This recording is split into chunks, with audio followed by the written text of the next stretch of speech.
Hey everybody, welcome back to another outdoor discussion about gravel bikes. Today we had an entirely different video to present to you, part 2 of Jesse Smith's conversation at the bicycle station. Unfortunately, things happen, and I have the honor of introducing my good friend and colleague who has up to this point been very elusive on camera. I do what I can. Yeah, usually you're behind the camera. To explain what happened and to have a conversation. So Andy, welcome, brother. Well, thanks, man. I appreciate it. It's kind of my fault, Jesse. I just want to say sorry, buddy. We lost half your footage. Little computer glitch. Too, so yeah. But we'll be back down, Jesse. Absolutely, man. So, well, Andy, you are, as I mentioned, the guy behind the camera. Yeah. And help with a lot of the content that we curate, and then you do the editing. So technology can be a real pain. May I ask what happened? Just not following my own procedures, and I've done this before, but normally you lose like a little bitty clip. I lost everything with Jesse, so thankfully I uploaded last week's to YouTube already. But yeah, you just got to pay attention. Do things the same way every time. Okay. Well, we forgive you. Thanks, buddy. And I would like to think that our viewers forgive you as well. I would hope so. Well, Andy, since you're here, I thought this would be a great opportunity to get to know you and get to know what the STS origin story is all about. May you enlighten us? Well, we were here. We're in Rushville, Indiana, and I was just with our business partner, Terry Gwyneth, and I was just kind of helping him out at a new endeavor that he has going on here in Rushville. And we were doing stuff with bikes. We're trying to sell bikes, repair bikes, and just a random comment by Terry.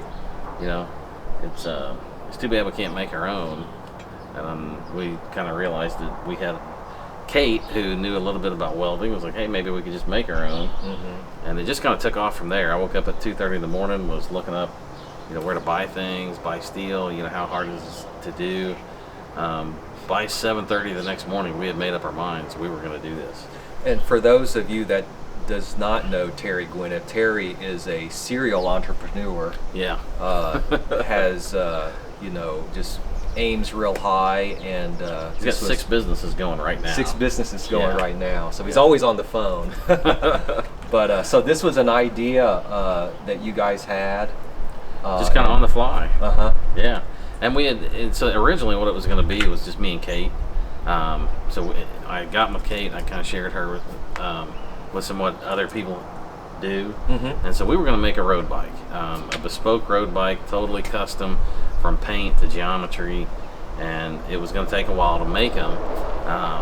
And that just, as we started going down that road, that's not fast enough for Terry, He said maybe we could dream bigger. So instead of Kate and I figuring it out, he found a master welder, got Brett signed on board, and at that point it was okay.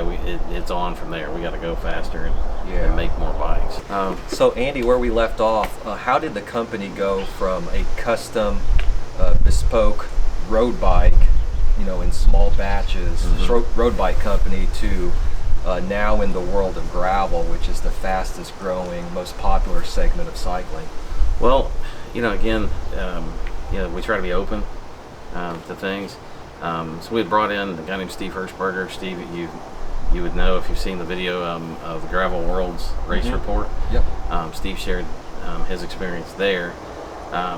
He came in, we're talking about marketing, and he made the comment, you guys need to go to gravel. And I'm just like, okay, that's great, Steve. I listened, but I'm like, he left, and I'm like, yeah, we're not doing that. But we built one, took it out for a ride. The one thing about it is that riding on steel, you just can't beat the experience. It's the best feeling ride, in my opinion. I just love it. When you go from a steel road bike to steel gravel, that vibration dampening effect, you pair that with the entire setup, the geometry, the tires, and it's just amazing. You hop on, you go from on that bike, you go out onto the gravel, the bike just comes alive. So after riding one, I went, okay, yeah, we're gonna do it. It's the real deal. Yeah, it definitely is. So Andy, our lightweight steel gravel bike is not your father's 1970s Raleigh. No. If you saw the Raleigh video, that's my bike. I love that. That was my birthday present. Yeah. And I love them. I love the old bikes. They're very pretty, but they're ridiculously heavy.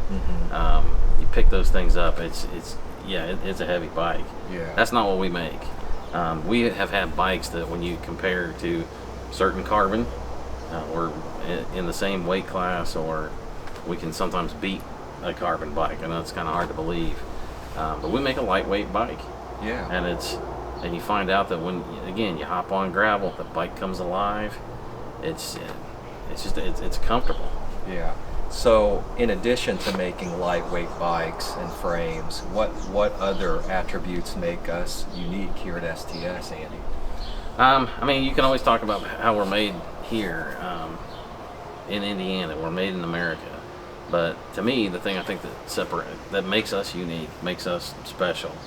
I always use the phrase, we're writing our own book. We're chasing our own dream. We started with someone going, hey, why can't we do it here?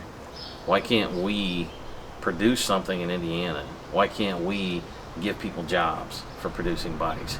Why can't we run away from jobs that we hated, life that we hated? I mean, I used to be a banker, sold insurance, couldn't have been more miserable.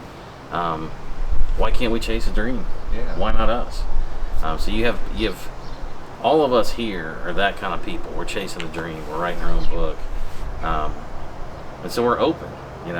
When we've had ideas, I mean, there's people come and tell us, hey, you got to do something, and a lot of times, and it's already we've had a discussion this morning, and I'm like, I don't care what they have to say, but you know what? We do listen to ideas and input, and I think that you put all that together, and I think it makes us a special group of people. Absolutely. And I am always quick to mention that we here in Rushville at our headquarters, we want to bring innovation and manufacturing back to our community, back to the Midwest. We are made in America. So Andy, man, thank you for sharing your story. Yeah. And I hope the viewers forgive you for the error in technology today. And Jesse, we promise we'll be back down to film another segment sometime soon. Absolutely.